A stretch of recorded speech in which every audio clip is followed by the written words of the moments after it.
Les saluda Cristina Rodríguez desde los estudios de televisión del Nasdaq en Nueva York y desde aquí les acercamos lo más destacado de la economía y los mercados de Estados Unidos. Para hablar de todo ello está con nosotros Fabián Onetti. Fabián es el presidente de Wisdom Capital Advisors. Bienvenido y gracias por estar con nosotros en Cristina, Estrategias de Inversión. El placer es mío, gracias por invitarme. Fabián, esta semana es más corta de lo habitual en cuanto a la actividad de los mercados se refiere porque el lunes es el President Day. Pero vamos a centrarnos en lo que ocurrió la semana pasada. Los mercados al alza, 6 días consecutivos en positivo Wall Street, después de haber tenido unos días con enormes pérdidas. ¿Esto a qué se debe, Fabián? Yo creo que, Cristina, el rally ha sido mundial, no solo en Wall Street, pero en Europa, en las bolsas de Asia, y casi recuperamos gran parte de la corrección que se inició a fines de enero. Yo creo que el mercado se calmó un poco de temores y rumores que había con respecto a productos un poco esotéricos, pero el punto más importante fue que tuvimos los números de inflación, tanto minorista como mayorista, el miércoles y el jueves, y en ambos casos el número salió, si bien el titular salió un poco más arriba, cuando los economistas desmenuzaron el número y lo abrieron, había algunas cosas espurias en gastos de hospital y en la parte de vestimenta que llegaron a la conclusión que virtualmente esos números después se van a corregir. Y el mercado de alguna manera respiró más tranquilo, que por ahora el lobo de la inflación no aparece, y creo que eso es lo que ha alimentado en gran medida el rally de los mercados. Precisamente conocíamos el dato del IPC, que subía 5 décimas y se quedaba en una tasa interanual del 2,1%. Fabián.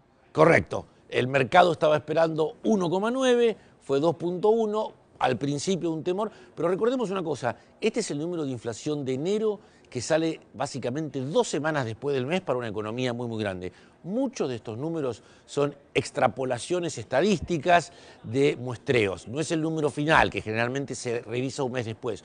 Entonces muchos economistas hacen la disección del número, y cuando hicieron esta disección había un par de temas espurios que ellos creen que se van a ajustar a la baja eventualmente. Por eso el mercado respiró con alivio cuando, los expertos miraron el número más en detalle.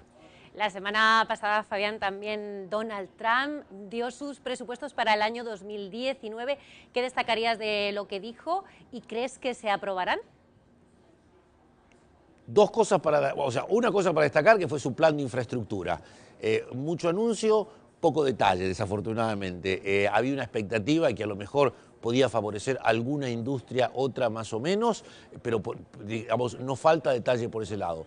No fue sorpresa, un aumento del gasto de defensa, estaba muy descontado en los mercados y demás. Y con respecto a la aprobación o no, honestamente le tengo que dar crédito. Hasta ahora muchas de las cosas que dijeron que no iban a pasar, como la reforma impositiva, como que iban a cerrar el gobierno, no han pasado, ha conseguido los votos. Con lo cual no me sorprendería que en las próximas semanas tengamos la aprobación del presupuesto y sigamos para adelante. Además, una partida para la construcción del famoso muro, ¿verdad? Decía que lo iba a construir México y al final ha puesto quiere poner el dinero. Exactamente. Y ahí también se abre la posibilidad de que tengamos una reforma inmigratoria más profunda, igual que los impuestos. La última la hizo el presidente Reagan hace más de 30 años, o casi, sí, más de 30 años, con lo cual ahí podemos llegar a tener un acuerdo de una reforma inmigratoria muy significante, muy importante, sobre todo para la población latina, y esto viene atado del fondeo para controlar los pasos fronterizos, el bien llamado muro, o mal llamado muro.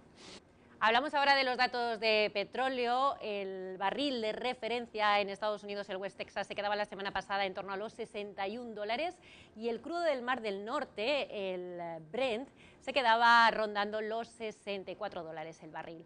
Además, las reservas de petróleo en Estados Unidos, las reservas semanales, subían un 1,8 millones de barriles, situándose en los 422 millones, y parece que si estas cifras siguen así, Estados Unidos se convertirá en el primer productor de petróleo del mundo, por encima de Arabia Saudí y de Rusia. ¿O lo está ya, Fabián? Bueno, Estados Unidos fue siempre el primer productor de petróleo del mundo, hasta el año 1970, desde el origen del uso del petróleo hasta el año 70. En el 70...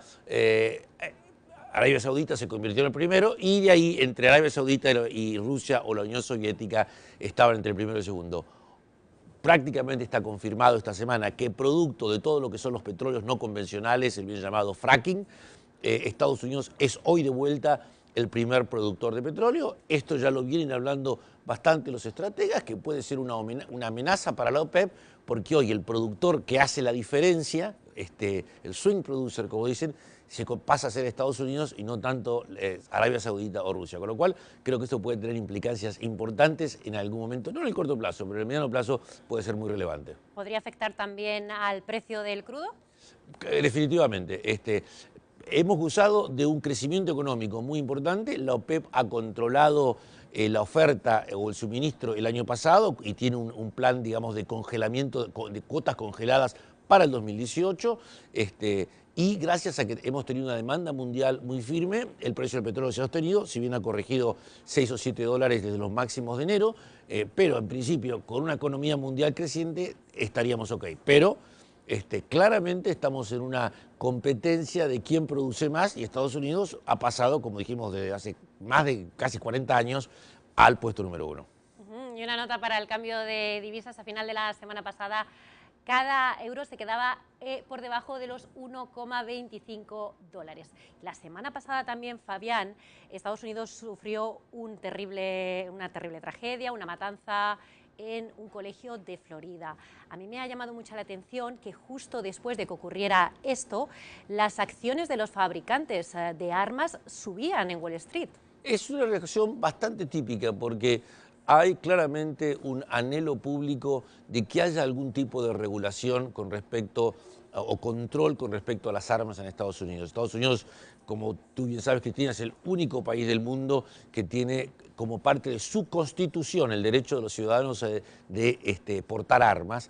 Y esto ha sido una cosa que ha generado mucha controversia porque, según muchos estudios, es parte de lo que alimenta esas matanzas seriales o estas enormes tragedias. Entonces, siempre que se produce una tragedia, hay una demanda pública para hacer algo y el mercado, de alguna manera, dice, bueno, puede que suceda algo, la gente se apura a comprar armas, no vaya a ser que venga una nueva regulación. La historia es que eventualmente bajan porque hasta ahora, a pesar de todas las tragedias que hemos tenido en los últimos años, el Congreso no se anima o no puede o no consigue generar algún tipo de regulación que sea más o menos satisfactoria. Y Fabián, antes de terminar, quería preguntarte por lo que está pasando con algunas tecnológicas como Cisco y Apple. Bueno, como tú sabes, Cristina, muy bien, tenemos una nueva ley de impuestos que principalmente afecta a las corporaciones y hay una especie, un tax holiday, un evento especial para el 2018. Aquellos que repatrien este año y paguen este año, pagan con una alícuota más baja. Grandes empresas como Apple, Microsoft, Cisco, que tenían enorme cantidad de fondos en el exterior, ya anunciaron que van a repatriar los fondos este año y pagar el impuesto. Lo que ha sido una sorpresa adicional, dos empresas muy grandes, Apple y Cisco, dijeron que eventualmente ellos no quieren mantener más cash en su balance, o sea, quieren ser cash neutral.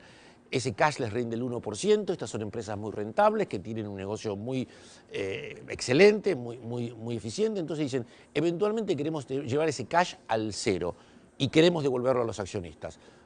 Tim Cook de Apple dijo, no voy a pagar un dividendo especial, no dijo cómo las va a devolver.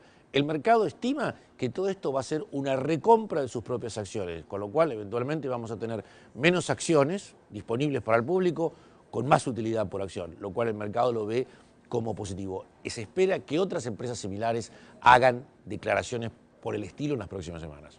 Muchas gracias, Fabián, por todo lo que nos has aportado hoy. Gracias por estar con nosotros. Gracias a vos, Cristina. Buenos días. Y a ustedes les esperamos la próxima semana aquí en Estrategias de Inversión con más información de todo lo que ocurre en Estados Unidos. Saludos desde el Nasdaq, Cristina Rodríguez.